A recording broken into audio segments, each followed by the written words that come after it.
کے بعد جب آگے بڑھتی ہے تو ارشاد ہوتا ہے فرحین بما آتاہم اللہ من فضلہ، کہ وہ خوش ہے اس عطا پر جو پروردگار عالم کی طرف سے انہیں حاصل ہوئی ہے۔ یعنی یہ بھی اعلان کر دیا کہ ان کے احساسات معطل نہیں ہیں، پروردگار عالم نے جو ان پر لطف و کرم کیا ہے، فضل و احسان کیا ہے، تو وہ ان تمام تر چیزوں پر راضی ہیں، خوش ہیں۔ اور پھر یستبشرون کا لفظ بھی آیا ہے کہ وہ خوشخبری دے رہے ہیں، وہ مبارکباد دے رہے ہیں ان لوگوں کو کہ جو اب تک ان سے ملحق نہیں ہوئے ہیں۔ اس کا مطلب ہی یہ ہے کہ جب وہ یہاں سے وہاں گئے ہیں تو پروردگار عالم کی عنایتوں کی نوعیت ایسی ہے کہ ایک تو ان کے حواس معطل نہیں ہے، اور دوسری بات یہ ہے کہ وہ دنیا سے بھی غافل نہیں ہے۔ دنیا کے اندر بھی وہ افراد جو ابھی ان سے ملحق نہیں ہوئے اور بعد میں ملحق ہونے والے ہیں، وہ ان کو خوشخبریاں دے رہے ہیں۔ یہیں پر ایک سوال پیدا ہوتا ہے کہ جب وہ زندہ ہیں تو پھر انہیں رزق کی حاجت کیا ہے؟ کیا ضروری ہے کہ انہیں رزق فراہم کیا جائے؟ یہ واقعاً سوال تو بڑا اہم ہے، لیکن یہ اس صورت میں پنچ کر سکتا ہے، ٹونٹ کر سکتا ہے، ذہن کو مشوش کر سکتا ہے اگر ہم جنت کی نوعیت پر غور نہ کریں۔ جنت کا معاملہ دنیا سے مختلف ہے۔ دیکھیے برادران عزیز، میں خاص اپنے نوجوان دوستوں کے لیے اس بات کو گزارش کر رہا ہوں کہ وہ توجہ کریں۔ اس دنیا میں جو ہم رزق استعمال کرتے ہیں تو اس کے دو کام ہوتے ہیں۔ ایک تو یہ کہ یہ ہمارے سروائیول کے لیے ضروری ہے، اور دوسرا یہ ہے کہ کسی میل کو آپ انجوائے کرتے ہیں، کسی کھانے کو آپ مزے کے لیے استعمال کرتے ہیں۔ آپ کے پاس چوائسز ہیں، 4 5 10 12 15 قسم کی ڈشز ہو سکتی ہیں، مگر آج آپ کا دل چاہ رہا ہے تو آپ کسی خاص ڈش کو پکوا لیتے ہیں یا پکا لیتے ہیں۔ تو پرپس کیا تھا اس کا؟ ایک تو یہی کہ اس سے جتنی نیسیسری کیلوریز ہیں وہ حاصل ہو جائیں گی، یعنی انسان نہ بے ہوشی کی طرف جائے گا نہ موت کی طرف جائے گا، وہ اپنے کاموں کو انجام دے سکے گا۔ اور ساتھ ہی ساتھ آپ اس گوشت کو کچا کیوں نہیں کھا رہے؟ آپ اس گوشت کو پکا کر کیوں کھا رہے ہیں؟ آپ اگر پکا کر کھا رہے ہیں تو مسالے کیوں ایڈ کر رہے ہیں؟ ظاہر ہے کہ یہ سارے کام اس لیے ہیں کہ اس میں ایک فلیور آ جائے۔ یعنی اگر پروردگار عالم نے یہ تمام پروویژنز نہ بھی رکھے ہوتے تو ایک انسان اس دنیا میں زندہ رہنے کے لیے غذا کا محتاج تو تھا، وہ کھاتا، کیا کرتا۔ لیکن آپ غور فرمائیے کہ یہ پروردگار کا کتنا احسان ہے کہ وہ چیز جو انسان کی ضرورت تھی اس میں بھی اس بات کا پروویژن رکھ دیا کہ انسان اسے مزیدار بنا سکتا ہے۔ اب میں آپ سے پوچھتا ہوں کہ جنت میں ان میں سے کون سی چیز باقی ہوگی؟ ظاہر ہے کہ جنت میں جب انسان پہنچ گیا تو جنت میں موت تو نہیں آنے والی۔ جو ایک عام انسان بھی اگر وہ شہید نہیں بھی ہوا تھا اور جب وہ یہاں سے وہاں پہنچ گیا اور جنت میں داخل ہو گیا تو وہاں کی تو کیفیت یہ ہے کہ لا خوف علیہم ولا ہم یحزنون، نہ انہیں خوف ہوگا نہ انہیں کسی قسم کا غم ہوگا۔ تو خوف کا تعلق ہوتا ہے مستقبل سے، غم کا تعلق ہوتا ہے ماضی سے۔ تو خوف مستقبل میں کس چیز کا ہو سکتا تھا؟ کہ ایسا تو نہیں ہے کہ جو جنت میں ہم لوگ ہیں تو عارضی طور پر ہوں، یہاں سے ہمیں چیک آؤٹ کرنا پڑ جائے، یہاں سے ہمیں باہر نکال دیا جائے، ایسا تو کچھ نہیں ہونے والا۔ آپ غور فرمائیے، پروردگار عالم اعلان کرتا ہے کہ لا خوف علیہم ولا ہم یحزنون، نہ ان کے لیے کوئی خوف ہے نہ ان کے لیے کوئی غم ہے۔ تو جب خوف نہیں ہے تو اس کا مطلب کیا ہے؟ مستقبل میں انہیں موت کا خوف بھی نہیں ہے۔ جب انہیں مستقبل میں موت کا خوف نہیں ہے تو یہ جنت میں جو کھا رہے ہیں پی رہے ہیں، تو قرآن مجید بھرا پڑا ہے، نہروں کا ذکر ہے، دودھ کی نہریں، شہد کی نہریں، پھلوں کا ذکر وہاں پر موجود ہے۔ تو یہ ساری غذائیں پھر کس لیے ہیں؟ ظاہر ہے کہ ان غذاؤں کا یہ کام وہاں پر نہیں ہے کہ جس کے ذریعے سے انسان کو موت سے بچایا جا سکے۔ وہاں پر تو موت کو موت آ چکی، اب موت کے واپس آنے کا کوئی امکان نہیں۔ خالدین فیہا ابدا، وہ وہاں پر ہمیشہ ہمیشہ رہیں گے۔ تو اب وہاں پر جو غذائیں دی جا رہی ہیں ان کا پرپس کیا ہے؟ ان غذاؤں کا پرپس موت سے بچانا نہیں ہے، موت تو ختم ہو چکی۔ ان غذاؤں کا مقصد صرف اور صرف یہ ہے کہ انسان ان غذاؤں کے ذریعے سے ایک لذت حاصل کر سکے، ان کو انجوائے کر سکے۔ تو آپ غور فرمائیے کہ جب عام انسان ان تمام مراحل کو طے کرنے کے بعد جنت میں پہنچتا ہے تو رزق جو دیا جاتا ہے وہ موت سے بچانے کے لیے نہیں ہوتا۔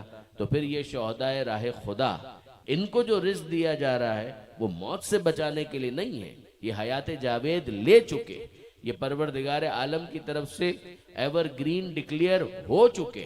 اب جو ان کو رزق دیا جا رہا ہے وہ کسی موت کے مقابلے میں نہیں دیا جا رہا، ان کی عزت افزائی کے طور پر دیا جا رہا ہے۔ درود بھیجیے محمد و آل محمد پر۔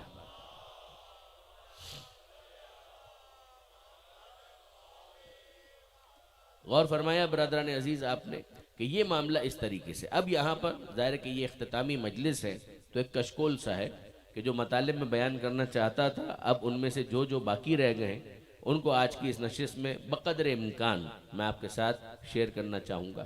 ایک آیت ہے اور اس آیت کا بھی الٹیمیٹلی تعلق بن جاتا ہے شہداء کی حیات کے ساتھ، یعنی یہ پروردگار عالم کی وہ سنت ہے کہ جس کے اندر محسوس یہ ہوتا ہے کہ تبدیلی نہیں ہے۔ جو قرآن مجید کے اندر پروردگار عالم نے فرمایا کہ لن تجد لسنت اللہ تبدیلا، تم اللہ کی سنت اور اللہ کے طریقہ کار میں تبدیلی نہیں پاؤ گے۔ تحویلہ کے ساتھ بھی یہی جملہ قرآن مجید کے اندر آیا۔ کیا میں اگر کوئی ایک نیکی کرے گا تو اسے 10 برابر تو مل جائے گا؟ ہو سکتا ہے کہ ابتداءً میرے نوجوان دوست یہ سوچیں، بزرگان تو واقف ہیں، مگر عین ممکن ہے کہ ہمارے نوجوان دوست یہ سوچیں کہ اس آیت کا شہداء کے ساتھ کیا تعلق ہو سکتا ہے۔ مگر رکیے اور میرے ساتھ ساتھ ذرا چلیے۔ من جاء بالحسنہ فلہ عشر امثالہا، اگر کوئی ایک نیکی کرتا ہے تو اسے 10 برابر تو ملے گا۔ 10 برابر ہی ملے گا یہ نہیں کہا گیا، 10 برابر تو ملے گا۔ یہ کتنا بڑھ سکتا ہے؟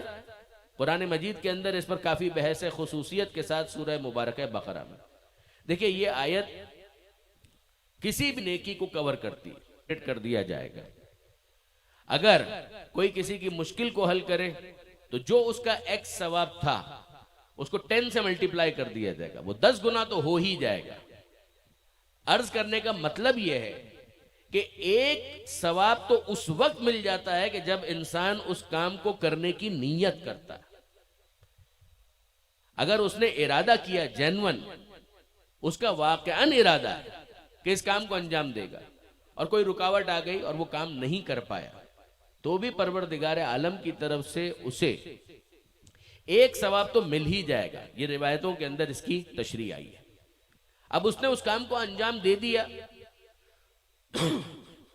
تو کم سے کم 10 برابر اسے ثواب ملے گا۔ یعنی اس کی مثال کیا بنے گی؟ اگر کوئی کسی ایک مومن کو پانی پلانے کا ارادہ رکھتا تھا سبیل کے طور پر، اس کی طبیعت خراب ہو گئی، وہ نہیں کر پائے، جب اس نے یہ نیت کی تھی کہ مجھے جلوس ازا کے اندر یہ کام کرنا ہے، تو ثواب تو وہیں پر اس کے نامہ اعمال میں لکھ دیا گیا۔ اگر کسی رکاوٹ کی وجہ سے وہ یہ کام نہیں بھی کر پایا تو ثواب سے محروم نہیں رہے گا۔ یہ پروردگار کا لطف و کرم ہے، یہ اس کی عطا ہے، یہ اس کا احسان ہے۔ لیکن اب اگر اس نے اس کام کو انجام دیا تو جو ثواب ملنا تھا وہ 10 برابر تو کم سے کم ملے گا۔ یہ خلوص بڑھاتا چلا جائے تو یہ 10 سے بھی زیادہ ہوتا چلا جائے گا۔ اب بدبختی یہ ہے کہ جب قرآن اور اہل بیت کے درمیان جدائی کی جائے گی تو ایسے ہی گمراہ افراد ہمارے سامنے آئیں گے۔ کیسے؟ چھٹے امام امام جعفر صادق علیہ السلام،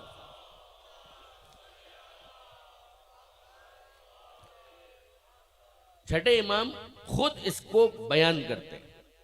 آسان سا ریفرنس ہے شہید مطہری علی اللہ مقامہ کی کتاب ہے داستان راستان، سچوں کی کہانیاں، شاید سچی کہانیاں کے نام سے اردو میں بھی اس کا ٹرانسلیشن ہوا، ٹرانسلیشن تو یقیناً ہوا، ٹائٹل شاید یہ ہے داستان راستان سچوں کی کہانیاں۔ اس میں آغا مطہری چھٹے امام کو کوٹ کرتے ہیں اصل ریفرنس کے ساتھ۔ چھٹے امام بیان کرتے ہیں کہ میں نے ایک شخص کے بارے میں بہت تعریف سنی کہ وہ بہت نیک ہے، بہت مقدس ہے، بہت پارسا ہے، بہت صاحب تقویٰ ہے، تو مجھے تجسس پیدا ہوا کہ میں اس کے بارے میں جانوں۔ اب برادران عزیز یہ بات تو آپ جانتے ہیں بہت اچھی طریقے سے کہ اگر تجسس ہو بھی تو کسی کے گھر میں جھانکنے کی اجازت نہیں ہے، وہ تو اس کا پرائیویٹ میٹر ہے، کوئی گنجائش نہیں ہے کہ آپ کو اگر مجھے کسی کے بارے میں تجسس ہو رہا ہے تو چادر اور چار دیواری کا جو احترام ہے اسلام اس کا بہت سختی کے ساتھ قائم ہے کہ اگر کوئی معاملہ پردے میں ہے تو اسے پردے میں رہنے دو، لیکن وہ چیز جو پبلک پلیس پر ہو رہی ہے اس پر تو کوئی پردہ نہیں ہے، وہ تو اوپن، وہ تو کوئی چھپا ہوا معاملہ نہیں ہے۔ غور فرمایا آپ نے۔ چھٹے امام فرماتے ہیں، اب الفاظ میرے ہیں، مطلب چھٹے امام کا ہے چھٹے امام فرماتے ہیں جب میں نے اتنی تعریف سنی تو میں نے مناسب سمجھا کہ میں اس کے بارے میں انکوائر کروں کہ یہ کون شخص ہے۔ شہر مدینہ کوئی بہت بڑا شہر نہیں تھا، چھوٹا سا شہر تھا۔ اس چھوٹے شہر میں عام طور پر لوگ ایک دوسرے کو جانتے تھے۔ یہ ایک نیا کیس تھا اور اس کے تقدس کا چرچا ہو گیا۔ یاد رکھیے گا جب کانسیپٹس کلیئر نہیں ہوں گے نا تو بہت ساری مشکلات پیدا ہوں گی۔ انسان قرآن مجید کی کسی ایک آیت کو اٹھا لے اور پھر اس کے بعد ایک عمارت قائم کر دے اسی کی بنیاد پر، اور وہ اتنی ناقص و خشت اول چون نہد معمار کج تاثرئی چلا جائے گا۔ چھٹے امام فرماتے ہیں کہ جب اتنا شہرہ میں نے سنا تو میں نے چاہا کہ معلوم کروں یہ نیا کیس کون سا ہے، ذرا دیکھیں تو صحیح اس کے بارے میں۔ اور ایک دفعہ میں اس کو آبزرو کرنے لگا سڑک پر، اس کے گھر میں جھانکنے کی کوئی کوشش نہیں ہو رہی، سڑک پر۔ امام فرماتے ہیں کہ میں نے دیکھا، اور کیا دیکھا کہ وہ مقدس جس کی بہت تعریف ہو رہی تھی وہ گیا اور ایک نان بائی کی دکان پر وہ کھڑا ہو گیا، جو روٹی بیچنے والا ہے اس کی دکان پر وہ کھڑا ہو گیا، اور وہاں پر کھڑے ہو کر اس نے باتیں کرنا شروع کر دی۔ باتوں کے دوران جیسے ہی نان بائی کی نظر چوکی اس نے 2 روٹیاں اپنی ابا کے دامن میں چھپا لی۔ امام فرماتے ہیں مجھے بڑی حیرت ہوئی کہ یہ شخص کیا کر رہا ہے۔ امام فرماتے ہیں کہ میں نے یہ سوچا کہ شاید یہ بعد میں پیمنٹ کا ارادہ رکھتا ہوگا، مگر امام کہنے لگے کہ پھر میں نے یہ سوچا کہ اگر یہ پیمنٹ کا ارادہ رکھتا تھا تو یہ نظر چوکنے کا انتظار کیوں کیا؟ اس کو تو ڈسکس کرنا چاہیے تھا کہ بھائی میں روٹی لے رہا ہوں، بعد میں اس کی پیمنٹ کر دوں گا۔ اس نے تو باقاعدہ انتظار کیا، جب اس نے دوسری طرف دیکھنا شروع کیا تو اس نے 2 روٹیاں اٹھائیں اور ابا کے دامن میں چھپا لی، اور پھر اس کے بعد آگے بڑھ گیا۔ آگے جا کر وہ ایک پھل فروش کی دکان پر رک گیا، اور وہاں پر بھی اس نے یہی ایپیسوڈ ریپیٹ کیا۔ 2 انار اس نے وہاں پر اسی انداز سے چرا لی۔ پہلے 2 روٹیاں چرائیں، توجہ ہے، اور پھر اس کے بعد 2 انار چرا لیے۔ امام فرماتے ہیں کہ مجھے حیرت تو بہت ہوئی کہ کہاں اتنی تعریف کے مقدس انسان صاحب تقوی ایسا ویسا، اور ایک دکان پر روٹیاں چرا رہا ہے، دوسری دکان پر انار چرا رہا ہے۔ امام فرماتے ہیں مجھے اور حیرت ہوئی۔ اب یاد رکھیے گا برادران عزیز، ہر جگہ علم امامت کو درمیان میں لائیں گے تو کوئی واقعہ سمجھ میں نہیں آئے گا۔ علم امامت اپنے مقام پر استعمال ہوتا ہے۔ جس کے پاس یہ علم ہوتا ہے اسے معلوم ہوتا ہے کہ اس علم کو کہاں پر استعمال کرنا ہے، یہ یاد رکھیے گا۔ یہ نہیں ہوگا کہ علم اگر ہے تو اس علم کو ہر جگہ پر استعمال بھی کیا جائے، قطعاً نہیں۔ تو امام نے اس موقع پر اپنے علم کو استعمال نہیں کیا، ایک نارمل جو کورس آف ایکشن ہو سکتا ہے اس کے مطابق معاملہ آگے بڑھ رہا ہے۔ 2 روٹیاں چرائیں اس نے اور 2 انار چرا لی۔ امام فرماتے ہیں میں تو دیکھ رہا تھا، اب یہ آگے بڑھا، یہ سامان وہ گھر لے کر نہیں گیا، ایک بیمار کے پاس بیٹھا، اس کی عیادت کی، اور اس بیمار کو اس نے 2 روٹیاں بھی دے دی اور دونوں انار بھی دے دیے۔ توجہ ہے، دونوں روٹیاں جو اس نے چرائی تھی، دونوں انار جو اس نے چرائے تھے، یہ دونوں اس نے دے دیے کس کو؟ ایک بیمار کو۔ اب امام اس کے پاس گئے، سلام کیا، اس نے جواب سلام کہا۔ امام نے کہا کہ میں کچھ آپ سے بات کرنا چاہتا ہوں، فرمائیے۔ کہ کچھ بڑی حیرت انگیز چیزیں ہیں جو میں نے آپ سے مشاہدہ کی ہیں، ان کے اوپر آپ کا تبصرہ چاہیے۔ کہ فرمائیے۔ یعنی یہ کیوں امام کر رہے ہیں کہ اگر اس کے پاس واقعاً کوئی معقول توجیہ ہے اپنے سارے کام کی تو وہ پتہ چل جائے۔ امام نے اس سے کہا کہ میں نے کچھ دیکھا آپ سے۔ کہا کیا دیکھا؟ کہ میں نے دیکھا کہ آپ نے 2 روٹیاں چرائیں، پھر اس کے بعد 2 انار چرائے، اور پھر ان چاروں چیزوں کو لے جا کر آپ نے ایک بیمار کو عیادت کرتے ہوئے دے دی۔ وہ مسکرائے، یعنی یہ مسکراہٹ تنزیہ تھی، ٹیز کرتے ہوئے، تنزیہ مسکراہٹ، تنزیہ تبسم اس کے لبوں پر آ گیا۔ اور اس نے کہا کہ آپ کون؟ کہا میرا نام جعفر صادق ہے۔ کہا آپ تو اولاد رسول میں سے ہیں؟ کہا کہ جی ہاں بالکل میں اولاد رسول میں سے ہوں الحمدللہ۔ کہا اولاد رسول میں سے ہیں پھر بھی دین کی اتنی بنیادی چیز آپ کو سمجھ میں ہی نہیں آئی؟ چلیے انا للہ و انا الیہ راجعون۔ اب یہ اولاد رسول کو، فرزند رسول کو، وارث رسول کو اس بات کا تانا دے رہے ہیں کہ دین کی اتنی بنیادی بات ہے جو آپ کو سمجھ میں نہیں آئی۔ امام نے فرمایا اچھا آپ سمجھا دیجئے، کیا آپ کے پاس ایسی دلیل ہے؟ میں کچھ سمجھنا چاہتا ہوں، بتائیے کیا جسٹیفیکیشن ہے آپ کے پاس؟ اب وہ کہتا ہے کہ میں نے تو قرآن کی ایک آیت کے اوپر عمل کیا، اس کے علاوہ تو کچھ بھی نہیں کیا۔ امام نے فرمایا کہ اچھا بتائیے کس آیت پر آپ نے عمل کیا؟ امام کا اشتیاق بڑھا کہ یہ وارث قرآن کو بتا رہے ہیں کہ قرآن کی کس آیت پر انہوں نے عمل کیا۔ اب وہ کہتا ہے کہ آپ مجھے بتائیے کہ قرآن کے اندر یہ موجود نہیں ہے، من جاء بالحسنۃ فلہ عشر امثالھا، کہ اگر کوئی ایک نیکی کرے گا تو خدا اسے 10 برابر ثواب عطا کرے گا؟ امام نے کہا بالکل، قرآن کی یہ آیت ہے۔ کہ ساتھ ہی ساتھ یہ آیت بھی ہے کہ من جاء بالسیئہ، کہ اگر کسی نے ایک گناہ کیا تو اس کو ایک ہی گناہ کا عذاب ملے گا، وہاں پر 10 گناہ نہیں ہوگا۔ امام نے کہا بالکل، قرآن مجید کی یہ بھی آیت ہے، وہ بھی آیت ہے۔ یعنی واپس سنیے، اگر کوئی ایک نیکی کرے گا تو 10 برابر ثواب، اور اگر کسی نے ایک گناہ کیا تو اسے ایک ہی ریکارڈ کیا جائے گا۔ کہ اب تو یہ اکاؤنٹنگ کا سارا معاملہ رہ گیا، 2+2=4 کا کیا مطلب؟ کہ یہ بتائیے کہ میں نے پہلے کیا کیا؟ کہ تو نے 2 روٹیاں چرائیں، کہ کتنے گناہ ہوئے؟ 2۔ اور پھر اس کے بعد میں نے کیا کیا؟ 2 انار چرائے، مزید کتنے گناہ ہو گئے؟ 2۔ تو 2 + 2 4۔ پھر وہ چاروں چیزیں لے جا کر میں نے کس کو دے دی؟ ایک بیمار کو۔ اس بیمار کو جب میں نے یہ چیزیں دے دی تو یہ نیکیاں ہیں، اور قرآن نے کہا کہ اگر کوئی ایک نیکی کرے گا تو 10 برابر ثواب ملے گا۔ تو 4 چیزیں میں نے ایک بیمار کو دی تو 4 × 10 = 40، 4 دائیں 40۔ 40 میں سے وہ 4 گناہ آپ مائنس کر لیجئے تو رہ گئے 36۔ اس کا مطلب یہ ہے کہ بیلنس شیٹ جب بنے گی تو میرے نامہ اعمال کے اندر پروفٹ آئے گا 36، وہ 4 اس میں سے ایڈجسٹ ہو چکے ہوں گے۔ اِنَّا لِلَّهِ وَإِنَّا إِلَيْهِ رَاجِعُونَ۔ یقین جانیے برادران عزیز، اس سے زیادہ دین کے ساتھ مذاق نہیں ہو سکتا کہ قرآن مجید کی آیتوں کو لایا جائے، تفسیر بالرائے کی جائے، اور پھر اس کو اپنے مطلب کے مطابق ڈھال کر اپنے ذہن و دل و دماغ کو ایک سیٹسفیکشن دیا جائے کہ ہم تو قرآن پر عمل کر رہے ہیں۔ ارے آل محمد کو چھوڑنے کے بعد کون سا قرآن اور کیسا قرآن؟ یاد رکھیے گا برادران عزیز، میں عام طور پر اس واقعے کے اختتام پر یہ تبصرہ کرتا ہوں کہ یہ تھا اکاؤنٹنٹ اور امام تھے چارٹرڈ اکاؤنٹنٹ۔ اس نے تو سیدھی سیدھی اکاؤنٹنگ کر دی، 2 + 2 4، 4 × 10 40، 40 - 4 = 36۔ تو 36 میرے نامہ اعمال میں، بیلنس شیٹ میں منافع، نیکی، ثواب یہ موجود ہے۔ اب امام جب چارٹرڈ اکاؤنٹنٹ ہیں تو امام نے آڈٹ شروع کیا۔ تو چارٹرڈ اکاؤنٹنٹ کا کام ہی یہ ہوتا ہے کہ پھر وہ آڈٹ کر کے بتائے نا کہ کہاں پر گڑبڑ کی گئی ہے۔ تو امام نے آڈٹ کیا اور امام نے کہا افسوس تیرے حال پر۔ بہت سخت جملہ امام نے مذمت کا استعمال کرتے ہوئے، افسوس تیرے حال پر، یہ تو نے کیا دین کے ساتھ کھلواڑ کیا، یہ کیا دین کے ساتھ مذاق کیا۔ پروردگار عالم نے ایک معیار دیا ہے کہ انما یتقبل اللہ من المتقین، کہ اللہ تو بس صاحبان تقوی سے قبول کرتا ہے۔ وہ قبول کرے گا تو کسی چیز کو نیکی مانا جائے گا نا، اگر وہ قبول ہی نہیں کرے گا تو کون سی نیکی اور کیسی نیکی؟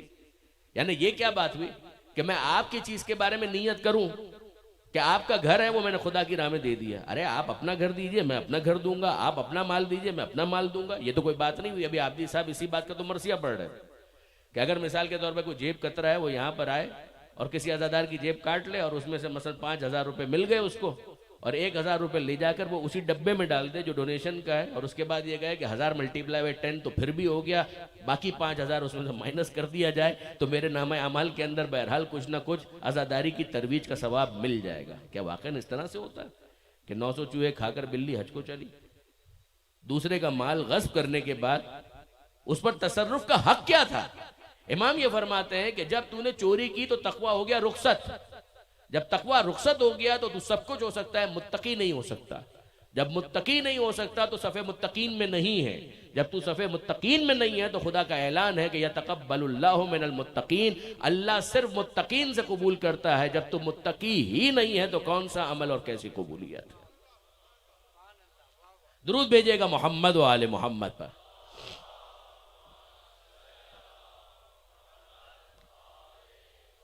آپ نے غور فرمایا برادران عزیز کہ معاملہ کیا ہے؟ حلوائی کی دکان پر نانا جی یا خالہ جی یا ماما جی، جو بھی اردو کا محاورہ ہے، معذرت چاہتا ہوں، اس کا فاتحہ تو نہیں ہوگا۔ اگر آپ فاتحہ کرنا چاہتے ہیں تو اپنے گھر میں کچھ پکوائیے، پھر اس کے اوپر نظر دیجئے، تب تو ٹھیک ہے، ورنہ یہ کیا تماشا ہے کہ کسی اور کی چیز ہے، تصرف کا حق ہی نہیں ہے۔ جب تصرف کا حق نہیں ہے تو پھر کیسے اس کو کسی اور کو دے کر یہ سمجھا جائے کہ یہ نیکی ہو گئی؟ معاملہ تو الٹا ہو گیا۔ وہ 2 روٹیاں اس کی نہیں تھیں، وہ کسی اور کی تھی، اس نے کیسے قبضے میں لے لی؟ وہ 2 انار اس کے نہیں تھے، کسی اور کے تھے، اس نے کیسے قبضے میں لے لیے؟ جب اس کے نہیں تھے تو کسی اور کو دینے کا بھی اس کو اختیار نہیں تھا۔ اس کی ذمہ داری تو یہ تھی، یہ 2 روٹیاں بھی پلٹائے اور 2 انار بھی پلٹائے۔ تو پہلے 2 گناہ کیے، 2 روٹیاں چرائیں، پھر 2 روٹیوں کو جو کسی اور کی تھیں کسی اور کو دے دی، تو 2 گناہ اور بڑھ گئے، 4۔ وہ 2 انار چرائے، یہ 2 گناہ ہو گئے، وہ کسی اور کے تھے کسی اور کو دے دیے، تو 2 گناہ اور ہو گئے۔ تو کل اگر بیلنس شیٹ میں چیک کرو گے تو 8 گناہ باقی رہیں گے، ثواب کسی قسم کا کوئی باقی نہیں ہے۔ یہ ہے آڈٹ رپورٹ جو امام نے فراہم کر دی۔ آپ نے غور فرمایا؟ دیکھیں بہت سارے افراد ہوتے ہیں جو جعلی پاسپورٹ کے ساتھ سرحد کراس کرنے کی کوشش کرتے ہیں، اور وہ کہیں کہ پاسپورٹ تو ہمارے پاس موجود ہے۔ تو پاسپورٹ کا مطلب ہی یہ ہوتا ہے کہ جینون پاسپورٹ ہونا چاہیے، جعلی پاسپورٹ پر کسی قسم کی آمد و رفت نہیں ہو سکتی ہے۔ اگر صرف اور صرف نیکی کا عنوان کافی ہوتا تو ظاہر ہے کہ ہر شخص کسی بھی چیز کو نیکی قرار دے سکتا ہے۔ امام حسین کو قتل کیا جا رہا تھا، نعرہ تکبیر بلند کیا جا رہا تھا۔ آپ نے غور فرمایا؟ میں منزل مصائب سے کچھ دور ہوں، مگر ذرا غور کیجئے گا کہ معاملہ تو ایسا ہی ہے۔ نعرہ تکبیر کی توہین ہے۔ جو شاعر نے کہا بھی تھا کہ انہوں نے تجھے قتل کرتے ہوئے نعرہ تکبیر بلند کیا، انصاف کی بات یہ ہے کہ انہوں نے تجھے قتل کر کے تکبیر کے نعرے کو بھی قتل کر دیا۔ تو صرف نعرہ تکبیر کو دیکھا جائے گا یا اس عمل کو بھی دیکھا جائے گا؟ اس عمل کو بھی دیکھا جائے گا۔ بالکل اسی طریقے سے اگر ایک انسان واقعاً میدان میں شہادت کا شوق رکھتا ہے تو وہ جینون شہادت ہونی چاہیے۔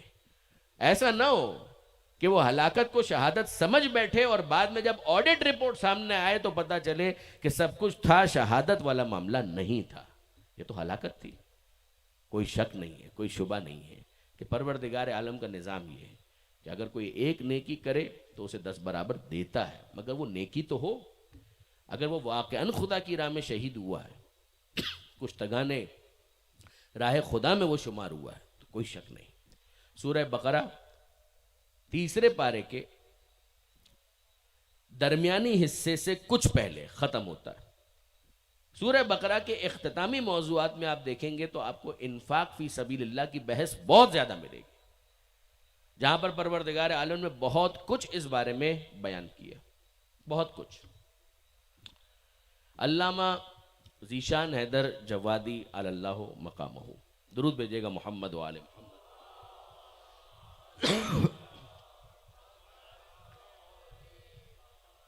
ایک مرتبہ اور درود بھیجیے محمد و آل محمد۔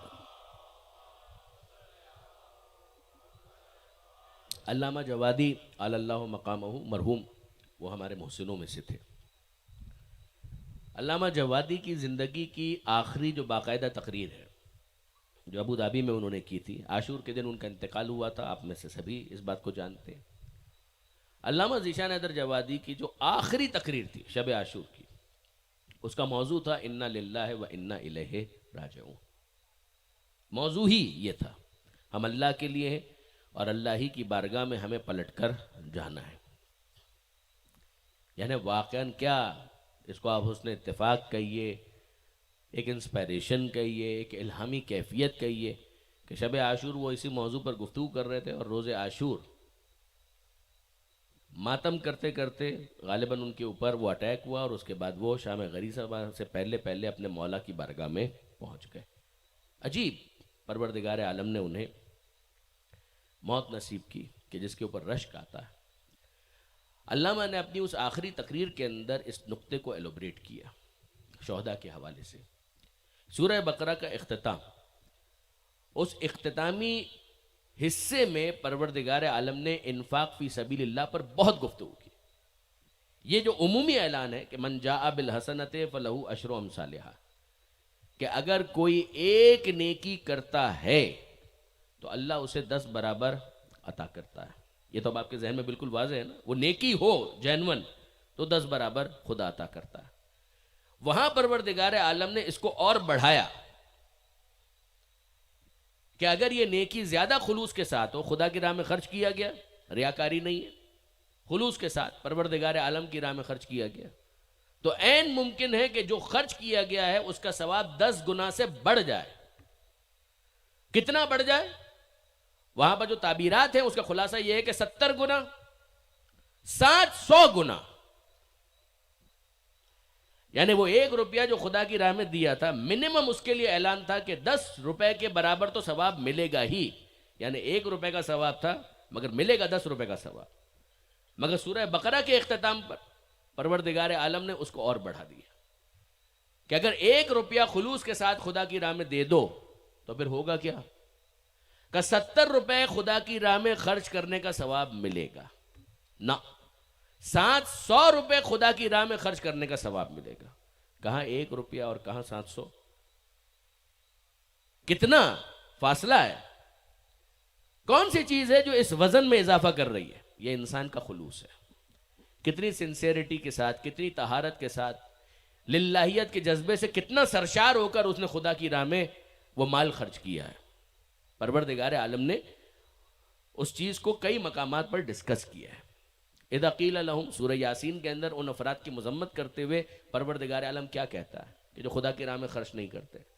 اذا قیل لہم انفقوا مما رزقکم اللہ قال الذین کفروا للذین آمنوا انطعم من لو یشاء اللہ اطعمہ۔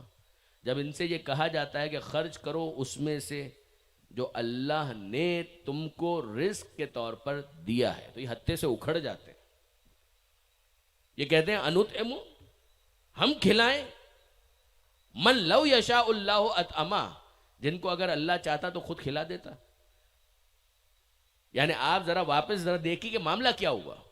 جس طریقے سے اس آیت کو سمجھنے میں اس شخص نے جو بظاہر مقدس تھا کتنا بڑا دھوکہ کھایا۔ کفار اور مشرکین بھی یہی بات کہہ رہے ہیں، وہ کہتے ہیں کہ یہ کیا معاملہ ہے؟ کیا اللہ کے علم میں نہیں ہے کہ یہ بھوکے ہیں؟ جواب جی ہاں، اللہ کے علم میں ہے۔ کیا اللہ کی قدرت میں نہیں ہے کہ وہ ان کی بھوک کو مٹا دے؟ کہ اللہ کل شیء قدیر ہے، کہ جب اللہ ہر چیز کے اوپر قادر ہے، اللہ کے علم میں بھی ہے کہ یہ لوگ بھوکے ہیں، اور پھر بھی یہ بھوکے ہیں علم خدا میں ہونے کے باوجود، قدرت خدا ہونے کے باوجود۔ اس کا مطلب کیا ہے؟ اس کا مطلب یہ ہے کہ خدا انہیں بھوکا دیکھنا چاہتا ہے، ہمیں سیر دیکھنا چاہتا ہے۔ واپس ٹائیں ٹائیں فش ختم۔ اگر قرآن کی آیتوں کو اس طریقے سے انٹرپریٹ کیا جائے تو قرآن خود مذمت کرتا ہے۔ اذا قیل لہم، جب ان سے کہا جاتا ہے خرچ کرو، انفقوا مما رزقکم اللہ، اس میں سے جو اللہ نے تمہیں رزق دیا ہے۔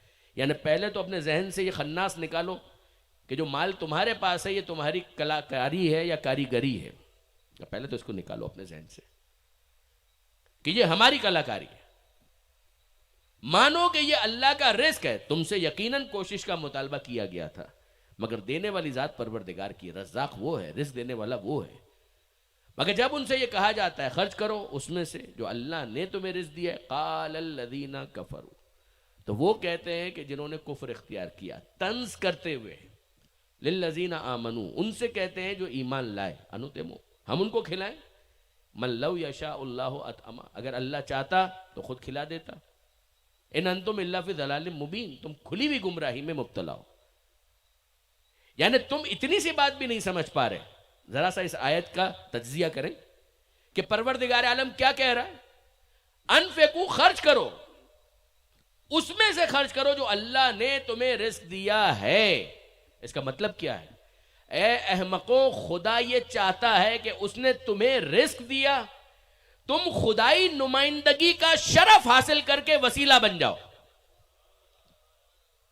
اور تم بجائے اس کے کہ پروردگار عالم کی طرف سے اس آفر کو ایکسپٹ کر کے اس شرف سے مشرف ہوتے، تم نے خدا ہی پر طنز کرنا شروع کر دیا۔ اس کے علم میں بھی ہے، اس کی قدرت میں بھی ہے۔ ارے بدبختو، خدا یہ چاہتا ہے کہ تمہیں یہ شرف دے کہ تم خدائی وسیلہ بن جاؤ، تم خدائی نمائندے بن جاؤ، اور تم خدا کی اس پیشکش کو ٹھکرا رہے ہو، تم خدا کی اس پیشکش کو نظر انداز کر رہے ہو۔ آئیے آ کر دیکھیے سورہ منافقون کے اندر پروردگار عالم فرماتا ہے انفقوا، خرچ کرو، مما رزقناکم، اس میں سے جو ہم نے تم کو رزق دیا ہے۔ من قبل ان یأتی احدکم الموت، اس سے پہلے کہ موت کے عفریت کے پنجے آ کر تمہیں اپنی گرفت میں لے لے، فیقول، اور پھر وہ مرنے والا کہنے لگے کہ رب لولا اخرتنی الی اجل قریب فاصدق واکن من الصالحین، کہ اے پروردگار تھوڑی سی اور مہلت دے دے، تھوڑی سی مہلت اور دے دے، کیوں؟ بس مجھے اتنی مہلت دے دے کہ میں جاؤں اور تیری راہ میں کچھ صدقہ دوں اور صالحین میں سے ہو جاؤں۔ وَلَن يُؤَخِّرَ اللَّهُ نَفْسًا إِذَا جَاءَ أَجَلُهَا، ہرگز ہرگز ایسا ہو ہی نہیں سکتا، جب اجل حتمی آ گئی، وقت آخر آ گیا، تو پھر اس کو ڈیلے نہیں کیا جائے گا، اس کو پوسٹپون نہیں کیا جائے گا، اس کو مؤخر نہیں کیا جائے گا، اسے ڈیفر نہیں کیا جائے گا۔ ابھی جب مہلت ہے تب یہ کام کرو۔ تو خدا کہہ رہا ہے خرچ کرو، خرچ کرو، خرچ کرو، ایک بات۔ دوسری چیز، پروردگار کہہ رہا ہے کہ اگر تم خرچ کرو گے تو 10 برابر تو میں تمہیں دوں گا، اگر یہ بڑھ گیا تو وہی سورہ بقرہ کا اختتام کہ وہ 10 گنا سے بھی بڑھ جائے گا، 70 گنا ہو جائے گا، 700 گنا ہو جائے گا، 700 ٹائمز۔ کیا یہاں پر رک گیا معاملہ؟ نہیں۔ آیت سنیے، وَاللَّهُ يُضَاعِفُ لِمَن يَشَاءُ، اور اللہ جس کے لیے چاہتا ہے مزید اضافہ کرتا چلا جاتا ہے۔ یعنی یہ معاملہ 700 گنا پر بھی ٹھہرا نہیں، 10 گنا، 70 گنا، 700 گنا، معاملہ یہاں پر بھی نہیں ٹھہرا۔ پروردگار عالم نے اس کو اوپن چھوڑ دیا کہ واللہ یضاعف لمن یشاء، اللہ جس کے لیے چاہتا ہے اور اضافہ کرتا چلا جاتا ہے۔ اب آئیے شہید کے حوالے سے ذرا غور کریں۔ ایک انسان جو خدا کی راہ میں اپنی جان دے رہا ہے، اس کا مطلب کیا ہے؟ ہمارا ایزمپشن یہ ہے کہ واقعاً میدان میں جانے کا موقع تھا۔ ہمارا ایزمپشن یہ ہے کہ امام نے اجازت دی تھی، غیبت کا زمانہ تھا تو نائب امام نے اجازت دی تھی، شرائط کے مطابق وہ میدان میں گیا، اور جب وہ میدان میں گیا تو اس نے خدا کی راہ میں کیا دیا؟ اب جو شہید دے رہا ہے وہ روپے، درہم، دینار اور ڈالر نہیں دے رہا، وہ کیا دے رہا ہے؟ توجہ کیجئے گا، وہ جو خدا کی راہ میں دے رہا ہے وہ ہے اپنی زندگی۔ یہ 18 برس کا ہو گیا تھا، یہ 20 برس کا ہو گیا تھا، یہ 30 برس کا ہو گیا تھا، یہ 40 برس کا ہو گیا تھا، میدان میں گیا اور اسے جام شہادت نوش کیا۔ یہ اگر میدان میں نہ جاتا تو کتنا اور جی لیتا؟ سانس تو کبھی بھی ختم ہو سکتی ہے۔ ایوریج ایج کیا ہے ہمارے یہاں؟ 60 سال، 55 سال، 65 سال، 70 سال، اس سے زیادہ تو نہیں ہے نا۔ میں عرض یہ کرنا چاہ رہا ہوں کہ غور فرمائیے گا کہ وہ جو 40 برس کی زندگی گزار کر میدان میں گیا اور اس نے جام شہادت نوش کیا، اگر نہ جاتا تو مزید 30 سال جی لیتا۔ اگر 70 سال اس کی زندگی تھی تو مزید 30 سال وہ جی لیتا۔ تو اس نے خدا کی راہ میں کیا دیا؟ اس نے خدا کی راہ میں دیا 30 برس۔ اگر کوئی شخص 25 سال کا تھا اور وہ میدان میں گیا اور اس نے اپنی جان خدا کی راہ میں قربان کر دی، شہید ہو گیا، تو اس نے خدا کی راہ میں کیا دیا؟ 70 میں سے آپ 25 مائنس کیجئے، یہی 50-55 سال اس نے خدا کی راہ میں دے دیے۔ اگر ایک شخص ہے وہ 20 سال کا تھا، جوان، اور میدان میں گیا اور وہ شہید ہو گیا، تو اس نے کیا دیا خدا کی راہ میں؟ یہی 40-50 سال، 60 سال۔ اگر نہ جاتا میدان میں تو وہ مزید 40-50 سال اور جی لیتا۔ آپ ذرا غور فرمائیے، پروردگار عالم نے کیا کہا تھا؟ خدا نے یہ کہا تھا کہ اگر کوئی نیکی کرے گا تو 10 برابر تو ہم دیں گے۔ تو ہونا تو یہ چاہیے تھا کہ پروردگار عالم جتنی اس نے زندگی خدا کی راہ میں قربان کی تھی اس کو 10 سے ملٹیپلائی کر کے اس کو زندگی دے دیتا۔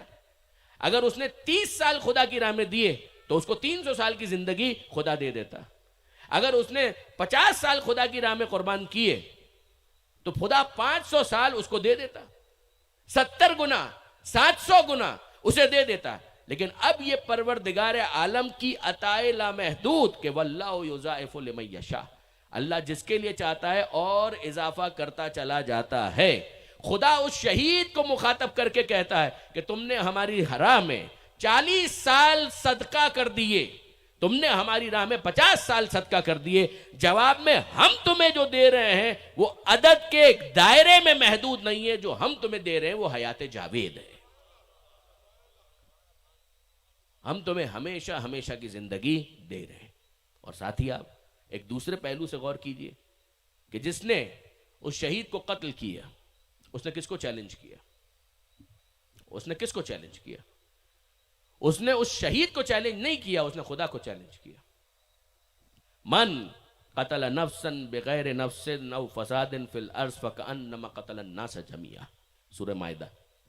جو کسی ایک بے گناہ کو قتل کرتا ہے گویا اس نے پوری انسانیت کو قتل کر دیا.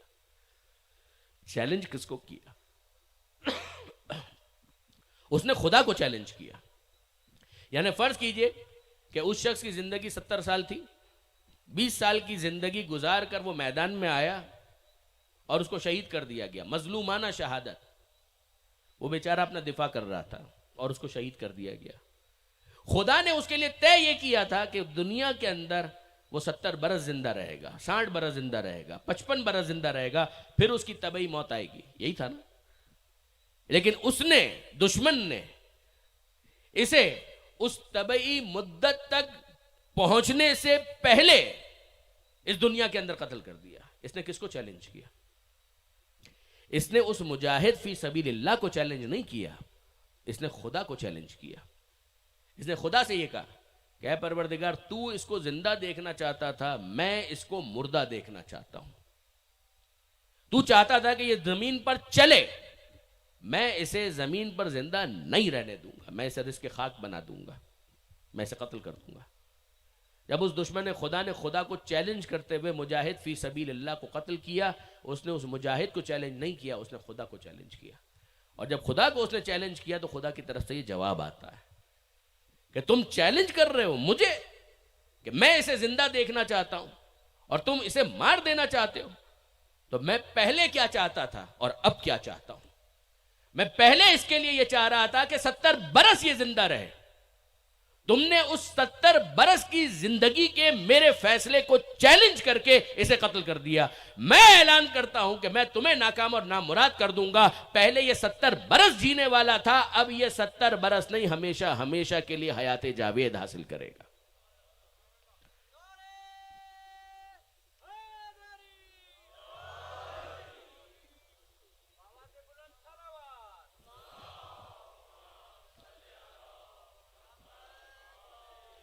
اور یہیں پر میں آپ کی خدمت میں ایک اور بات بھی عرض کروں، پھر اس کے بعد ظاہر ہے کہ شہزادہ علی اکبر کا بیان ہے. یہ بھی یاد رکھیے گا برادران عزیز، ایک ہے برزخی زندگی، وہ تو ہر ایک کے لیے. جو بھی اس دنیا سے گیا تو برزخی زندگی مور اور لیس اس کو حاصل تو ہوگی، اچھی یا بری. جو خود قرآن مجید کے اندر ہے کہ وہ من ورائہم برزخن الی یوم یبعثون، کہ جو مر گیا طبعی موت بھی مر گیا تو آگے پھر برزخ ہے. کب تک؟ الی یوم یبعثون، اس دن تک کہ جب ان سب کو اٹھایا جائے گا. اسی لیے کہا گیا کہ قبر یا جنت کے باغوں میں سے ایک باغ ہے یا جہنم کے گڑھوں میں سے ایک گڑھا. ایک ٹریلر ہے قیامت کا. اگر آخر کار اسے جنت میں جانا ہے تو اس کا ایک پرومو اس کو قبر کے اندر دکھا دیا جائے گا. اور خدا نہ کرے اگر اس کو جہنم میں جانا ہے تو اس کا بھی ایک ٹریلر ہے کہ جو وہاں پر چل جائے گا. تو قبر جو ہے یا وہ جنت کے باغوں میں سے ایک باغ ہے یا وہ جہنم کے گڑھوں میں سے ایک گڑھا ہے. یہ روایات کے اندر آیا. برزخ کا لفظ تو خود قرآن مجید کے اندر آیا، جیسا کہ ابھی میں نے عرض کیا وَمِن وَرَائِهِمْ بَرْزَخٌ إِلَى يَوْمِ يُبْعَثُونَ. اب میں آپ سے پوچھتا ہوں کہ مجھے بتائیے ایک طالب علم کی حیثیت سے، قرآن کے طالب علم کی حیثیت سے، بعض علماء نے اس قول سے اتفاق نہیں کیا مگر مجھے ان سے اختلاف ہے، پھر کہہ رہا ہوں ایک طالب علم کی حیثیت سے. بعض مفسرین نے یہ کہا کہ جو شہداء کی زندگی ہے وہ بھی برزخ ہی کی زندگی ہے. مگر انصاف کی بات یہ ہے کہ شہداء کی زندگی بھی اگر برزخ کی زندگی ہے تو عام زندگیوں میں اور اس زندگی میں پھر فرق کیا ہے؟ کہاں پھر کوئی فرق رہا؟ برزخی زندگی تو ہر مرنے والے کو حاصل ہے، شہداء کا معاملہ ان سے جدا ہے. اور اس کا اشارہ ہمیں کہاں پر ملا؟ سورہ یاسین کے اندر. آپ جانتے ہیں کہ حبیب نجار کا تذکرہ وہاں پر آیا ہے. یہ زندگی کی نوعیت لیکن لا تشعرون، تمہیں شعور نہیں ہے، مگر جتنا خدا سمجھائے اتنا تو سمجھنے کا حق ہے. حبیب نجار کے بارے میں کیا آتا ہے؟ جاء من اقصى المدینة رجل یسعی قال یا قوم اتبعوا المرسلین. دور شہر سے ایک شخص آیا دوڑتے ہوئے اور اس نے قوم کو نصیحت کی اتبعوا المرسلین، اتبعوا من لا یسألکم علیہ اجرا وہم مہتدون، اے میری قوم اتباع کرو رسول کی، اتباع کرو ان کی جو تم سے کوئی اجر بھی نہیں مانگ رہے۔ قوم والوں نے کیا کیا؟ حبیب نجار رسولوں کی مدد اور کمک کرنے کے لیے آئے اور قوم والوں نے انہی کو قتل کر دیا گیا۔ قرآن مجید کیا کہتا ہے؟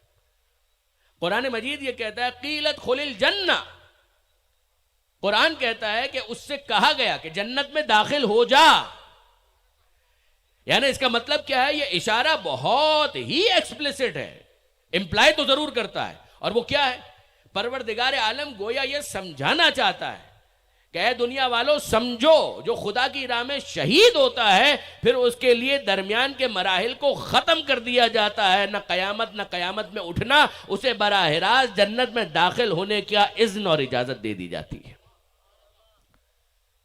اور وہ وہاں پر یہی فریاد کر رہا تھا۔ دیکھیے یہی جو درد رکھنے والے افراد ہوتے ہیں ان کا معاملہ ہوتا ہے۔ قالا یا لیت قومی یعلمون بما غفر لی ربی وجعلنی من المکرمین، کہ کاش میری قوم جانتی کہ کیوں میرے رب نے میری مغفرت کر دی اور مجھے عزت داروں میں شمائی۔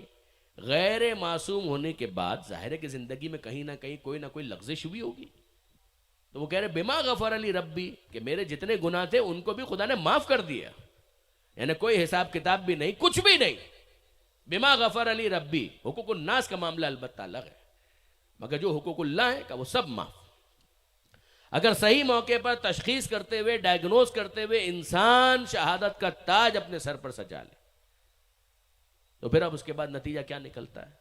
بما غفر لی ربی وجعلنی من المکرمین، میرے رب نے میری مغفرت بھی کر دی اور مجھے عزت داروں میں شمار کر دیا۔ ایک آخری بات، درود بھیجیے گا محمد و آل محمد۔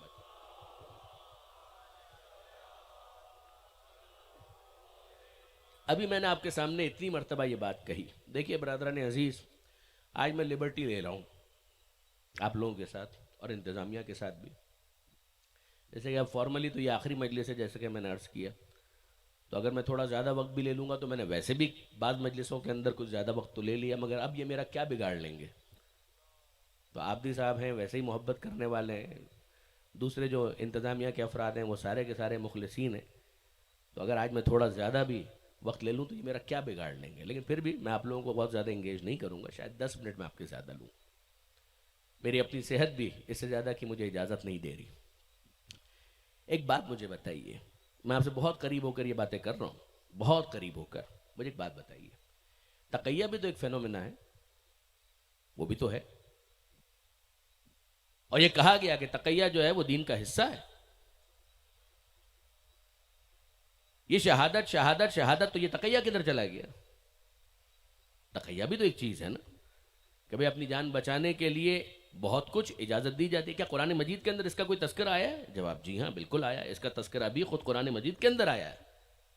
یعنی بہت سادی سی ایک عقلی بات ہے، مجھے ایک بات بتائیے کہ اگر بیچ میں بہت سے ڈاکٹرز کی کلنگ ہو رہی تھی، کراچی میں تو خیر بہت زیادہ ہو رہی تھی، صاحبان ایمان ڈاکٹرز کی کلنگ، یہاں پر کا مجھے معلوم نہیں ہے، لیکن آپ مجھے بتائیے کہ اگر فرض کیجئے ایک دہشت گرد ہے، وہ بندوق ہاتھ میں اٹھائے، یعنی کوئی بہت زیادہ پرانی بات تو نہیں ہے،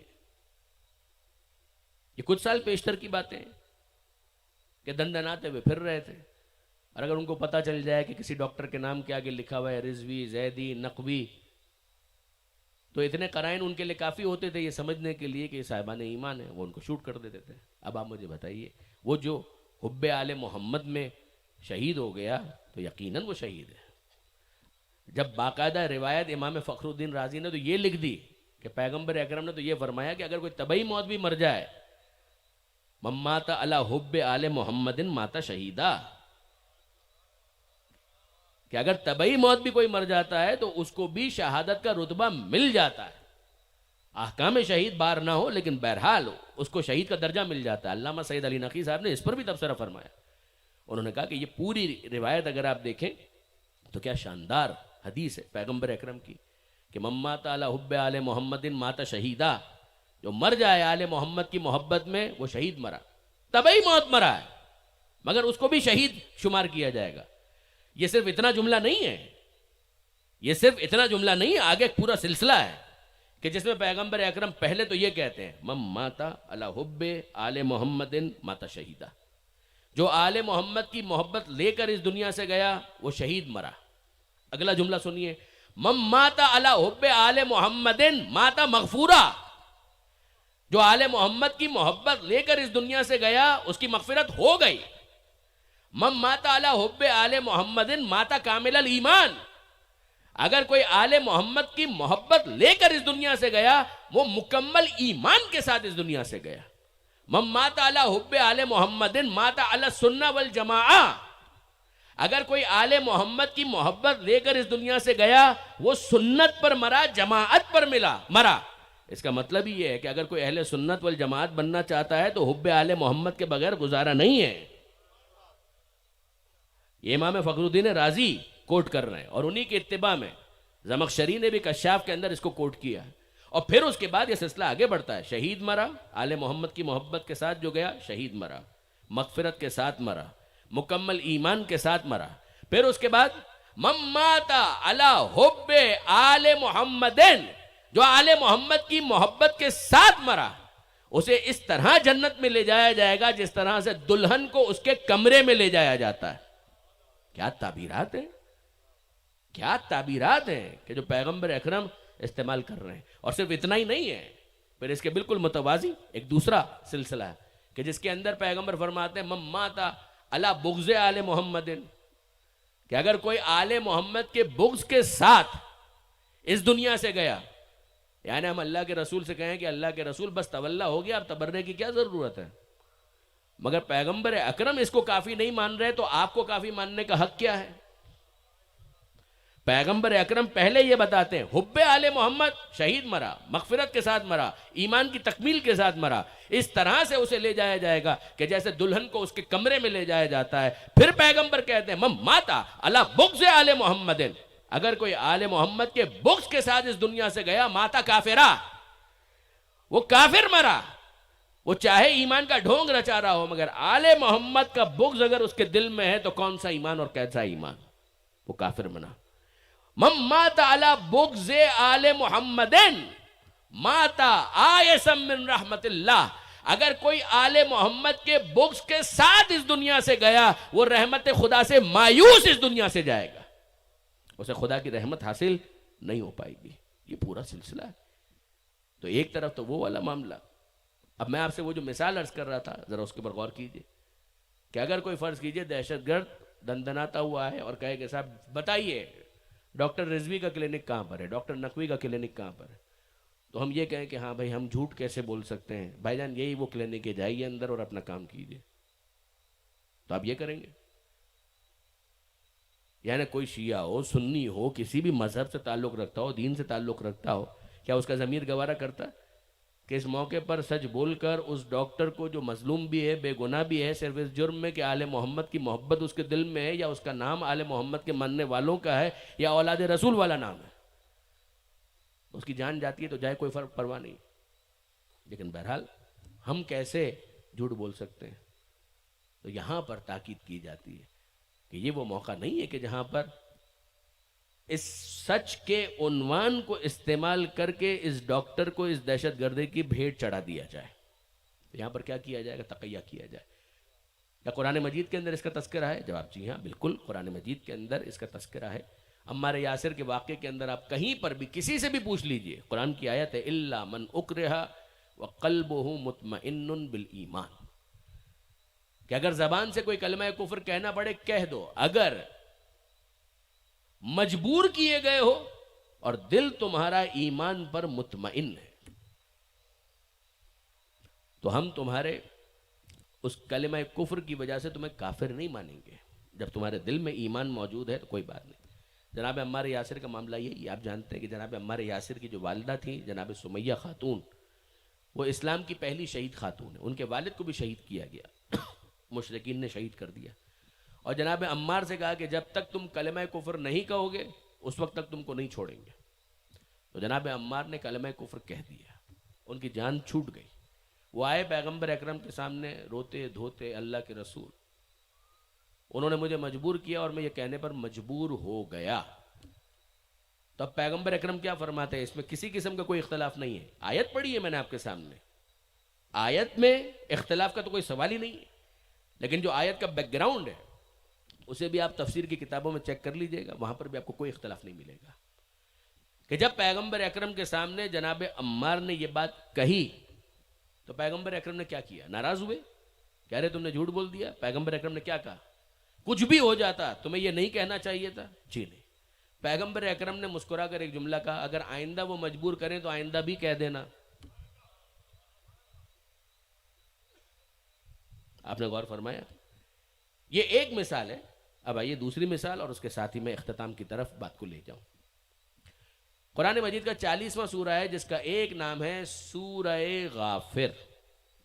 اس کی وجہ یہ ہے کہ اس سورے میں ابتدائی آیتوں میں ہی پروردگار عالم کی ایک صفت بیان ہوئی ہے، غافر الذنب، قابل توب، غافر الذنب و قابل توب، گناہوں کی مغفرت کرنے والا. اس نسبت سے اس سورے کا نام ہو گیا سورہ غافر. اسی سورے کا ایک اور نام ہے اور وہ نام ہے سورہ مومن. سورہ مومنون نہیں، وہ 23واں سورہ، وہ سورہ مومنون. یہ 40واں سورہ سورہ مومن. اس سورے کو سورہ مومن کیوں کہا گیا؟ اس لیے کہ اس سورے میں ایک مومن کا تذکرہ ہے، تو سورے کا نام ہی ہے سورہ مومن. ایک مومن کا تذکرہ ہے، اس کی وجہ سے اس سورے کا نام پڑ گیا سورہ مومن. وہ مومن کون تھا؟ مومن آل فرعون، فرعون والوں میں کا مومن. تو فرعون والوں میں تھا مگر مومن تھا. تو کیا اس نے اپنے آپ کو ایکسپوز کیا ہوا تھا؟ نہیں. اب سنیے قرآن مجید کی آیت. پروردگار عالم کیا فرماتا ہے؟ قال رجل مؤمن من آل فرعون یکتم ایمانہ. وہ ایسا مرد مومن تھا، پروردگار عالم نے یہ لفظ استعمال کیا، رجل مؤمن. وہ ایسا مرد مومن تھا آل فرعون میں سے، اور اس نے اپنے ایمان کو چھپایا ہوا تھا. یکتم ایمانہ، یکتم کا مطلب ہے چھپایا ہوا تھا. ایمانہ، اپنے ایمان کو چھپایا ہوا تھا. کیوں چھپایا ہوا تھا؟ اس لیے کہ وہ اپنے ایمان کو پردے میں رکھ کر موسیٰ کی مدد کرنا چاہتے تھے. اگر وہ خود کو ایکسپوز کر دیتے تو موسیٰ کی مدد نہ کر پاتے. اب آپ نے اندازہ کیا کہ ہر صاحب ایمان کا زبان سے اظہار ایمان ضروری نہیں ہوتا. اگر دل میں بھی ایمان موجود ہو اور وہ نبی وقت کی مدد کر رہا ہو تو نہ اس کے ایمان میں فرق آتا ہے نہ اس کی مردانگی میں فرق آتا ہے. اگر مومن آل فرعون چھپ کر موسیٰ کی مدد کر رہا ہو تو مرد مومن کہلائے. ابو طالب کے بارے میں فتویٰ کیا ہے؟ جناب ابو طالب کے بارے میں کیا کہنا ہے؟ موسیٰ علیہ السلام سے تو بہت افضل ہیں ختمی مرتبہ. جناب ابو طالب نے پیغمبر اکرم کی کس کس طریقے سے مدد کی. مگر میرا اس وقت یہ موضوع نہیں، میں صرف اتنا عرض کرنا چاہ رہا ہوں کہ یہ کیسز ہوتے ہیں. تو اب اس کے بعد پھر ہم کیا کریں؟ اس مسئلے کو کیسے سولو کریں؟ ایک طرف تقیہ کا آپشن بھی ہے، ایک طرف شہادت بھی ہے. تو تقیہ کب کرنا ہے اور شہادت کب کرنا ہے؟ شہادت کو کب قبول کرنا ہے؟ یہی وہ فائن لائن ہے کہ جس کو تشخیص دینا ایک مومن کی ذمہ داری ہے. اتقوا فراست المؤمن فإنه ينظر بنور اللہ. ڈرو مومن کی فراست سے، اس لیے کہ وہ اللہ کے نور سے دیکھتا ہے. مومن بے وقوف نہیں ہوتا ہے، مومن احمق نہیں ہوتا ہے، مومن کو بدھو نہیں بنایا جا سکتا. بہت توجہ کیجئے گا، یہ جملے میں بہت سوچ سمجھ کے کہہ رہا ہوں. نماز اگر آپ پڑھیں گے تو آپ کی جان چلی جائے گی دشمنوں کے درمیان. حکم شریعت کیا ہے کہ نماز چھوڑ دو، اپنی جان بچاؤ. ارے نماز قضا ہو جائے گی، کہاں؟ اسی لیے کہہ رہے ہیں کہ بعد میں نماز پڑھ لینا، قضا کر لینا، اپنی جان بچاؤ. اگر ایک انسان ہے وہ روزہ رکھے گا تو اس کو قتل کر دیا جائے گا. حکم شریعت کیا ہے؟ تقیہ کرو، اپنی جان بچا لو. کا روزہ کا اس کی بعد میں قضا ہو جائے گی. تم رہو گے تو بعد میں نماز پڑھو گے، تم ہی نہیں رہو گے تو بعد میں نماز کون پڑھے گا؟ تم رہو گے تو بعد میں روزہ رکھو گے، تم ہی نہیں رہو گے تو روزہ کون رکھے گا؟